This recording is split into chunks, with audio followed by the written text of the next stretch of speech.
പറയുന്നത് പോലെ തന്നെ എല്ലാം തന്നെ പ്രകൃതിയായിട്ട് ബന്ധപ്പെടുത്തുന്ന ചിത്രങ്ങളാണ്. കുറേ കാലത്തൊരു ആഗ്രഹമായിരുന്നു. ചെറുപ്പം തൊട്ട് തന്നെ കുറേ ചിത്രങ്ങൾ ചെയ്തിട്ടുണ്ട്. എൻ്റെ അച്ഛനൊരു ആർട്ടിസ്റ്റാണ്. അങ്ങനെയൊക്കെ പ്രദർശനം നടത്തുമ്പോൾ നല്ല ആഗ്രഹത്തോടെ നോക്കി നിന്നിട്ടുണ്ട്. എനിക്ക് എപ്പോഴാണ് നടത്താൻ എനിക്ക് പ്രദർശനം നടത്താൻ പറ്റാനുള്ളത് ആഗ്രഹം അന്നത്തെ മനസ്സിലുണ്ടായിരുന്നു. ഇത്രയും കാലത്തിനിടയ്ക്ക് കോട്ടയത്ത് എത്തിയതിന് ശേഷമാണ് ഇങ്ങനെയൊരു അവസരം കിട്ടിയത്. സമ്മർദ്ദം ഇവിടെ ഏകദേശം ഒരു വർഷത്തോളമായി ഞാൻ കോട്ടയത്ത് നിൽക്കുന്നത്. ഞാൻ സഞ്ചരിക്കുമ്പോൾ കഴിയുന്നതും നടക്കാൻ ശ്രമിക്കാറുണ്ട്. എപ്പോഴാണെങ്കിലും എപ്പോഴാണെങ്കിലും നമ്മളുടെ അടുത്തോടെ നല്ലൊരു ഇമേജ് കാണുന്നതാണ് പറയാറുണ്ട്. നല്ലത് എൻ്റെ മൊബൈലിൽ തന്നെ ക്ലിക്ക് ചെയ്ത ഫോട്ടോഗ്രാഫിന് ഇൻസ്പയർഡ് ആയിട്ടുള്ള ചിത്രങ്ങളാണ് ഭൂരിപക്ഷം ചിത്രങ്ങൾ. അല്ലാതെ വേറെ കുറേ ചിത്രങ്ങളുള്ളത് ഞാനിതുപോലെ തന്നെ യാത്ര ചെയ്യുമ്പോൾ എനിക്ക് കിട്ടിയ ചില ഇമേജസാണ്. ഇമേജസ് അതേപോലെ പകർത്തുമല്ല, എൻ്റേതായിട്ടുള്ള രീതിയിലുള്ള ചില മാറ്റങ്ങളും ഒക്കെ ഞാൻ വരുത്തിയിട്ടുണ്ട്. നോട്ടീസിലാണ് ഈ ചിത്രങ്ങളൊക്കെ പ്രസൻറ്റ് ചെയ്തിരിക്കുന്നത്. ഈ ചിത്രത്തിനെ കുറിച്ച് പറയുകയാണെങ്കിൽ ചെയ്തിട്ടിപ്പോൾ ഒരു 2 ആഴ്ചയായിട്ടുണ്ടായിരുന്നു. ഏറ്റവും റീസെൻ്റായിട്ട് ചെയ്ത ചില ചിത്രങ്ങളൊന്നാണ്. കോട്ടയം പള്ളിക്കത്തോട് ഭാഗത്തുള്ള ചുരുക്കം ഭാഗത്തേക്ക് വന്നതിന് ശേഷം ചെയ്തൊരു പെയിൻറ്റിങ്ങാണ്. കൃത്യം ലൊക്കേഷൻ പറയുകയാണെങ്കിൽ ചുരുക്കം പാലത്തിൻ്റെ ഇപ്പുറം കോട്ടയം ഗവൺമെൻറ് മുകളിൽ പോവുകയാണെങ്കിൽ പാലത്തിന് ഇപ്പുറമുള്ളൊരു ഇമേജാണ് ഞാൻ എടുത്തത്. സാധാരണ എൻ്റെ ചിത്രങ്ങളിൽ ഈ ഒരു ഗ്രീൻസ്കേപ്പ് ചിത്രങ്ങളിൽ ആൾക്കാർ വളരെ കുറവാണ്. ഈ ഒരു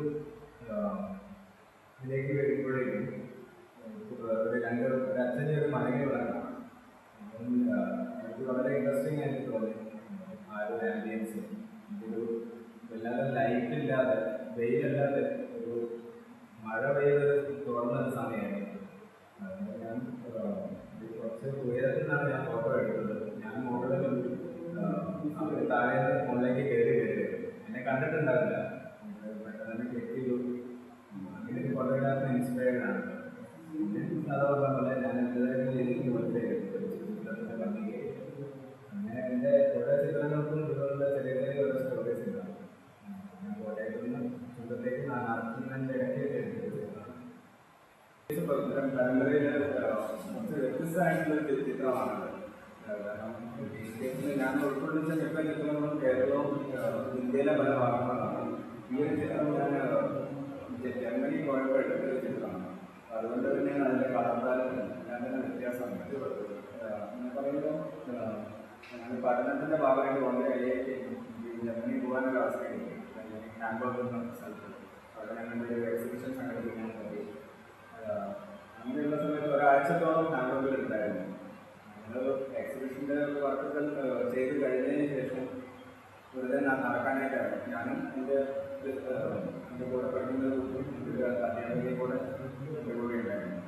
ഞങ്ങൾ നല്ല സ്ഥലങ്ങൾ മാപ്പിൽ സെലക്ട് ചെയ്തിട്ട് അവിടേക്ക് പോകുന്നത്. അങ്ങനെ പോയപ്പോൾ കണ്ടാലും ജാപ്പനീസ് ഗാർഡൻ ഉണ്ടായിരുന്നു. അവിടുന്ന് എടുത്തൊരു ഫോട്ടോഗ്രാഫ് ബേസ് ചെയ്ത് ചെയ്തത് ഒരു നല്ല തണുപ്പുള്ളൊരു സമയത്ത് ഒരു മോർണിംഗ് പ്രഭാതത്തിലുള്ളൊരു വെളിച്ചവും ഒക്കെയാണ് ഇതിനെ റെപ്രസെൻ്റ് ചെയ്യാൻ ശ്രമിച്ചത്. അതുപോലെ എനിക്ക് അറിയാത്ത മരങ്ങളും ചെടികളും ഒക്കെയാണ്, കളേഴ്സ് മാത്രമാണ് എന്നെ ഇൻസ്പയർ ചെയ്തത്. ബാക്കിയുള്ള ചിത്രങ്ങളും കാണുന്നത് പോലെയുള്ളൊരു പേഴ്സണൽ അറ്റാച്ച്മെൻറ്റ് ഉണ്ടോയെന്ന് വെച്ചാൽ കുറച്ച് കുറവായിരിക്കും. എന്നാലും അതിൻ്റെ ലൈറ്റും അതിൻ്റെ കളേഴ്സൊക്കെ ഉണ്ടായിരിക്കും. ഏറ്റവും പറയുകയാണെങ്കിൽ ഇത് ഞാൻ കുമരകത്ത് പോയപ്പോൾ കുമരകത്ത് എത്തിപ്പെട്ടതിൻ്റെ കുടുംബത്തോടൊപ്പം അച്ഛനും അമ്മയും അനിയനും ഭാര്യയും ഭയങ്കര ഭാര്യ എല്ലാവരും കല്യാണം കഴിഞ്ഞതിന് ശേഷം നമ്മുടെ പാരൻസിൻ്റെ വെഡിങ് ആനിവേഴ്സറിക്ക് നമ്മൾ വിനോദയാത്രകൾ അങ്ങനെയൊക്കെ ഒരു സ്ഥലമാണ്. ഈ ഒരു വില്ലേജ് പർട്ടിക്കുലർലി നമ്മുടെ യാത്രയൊക്കെ കഴിഞ്ഞിട്ട് വൈകുന്നേരം ഹൗസ് ബോട്ട്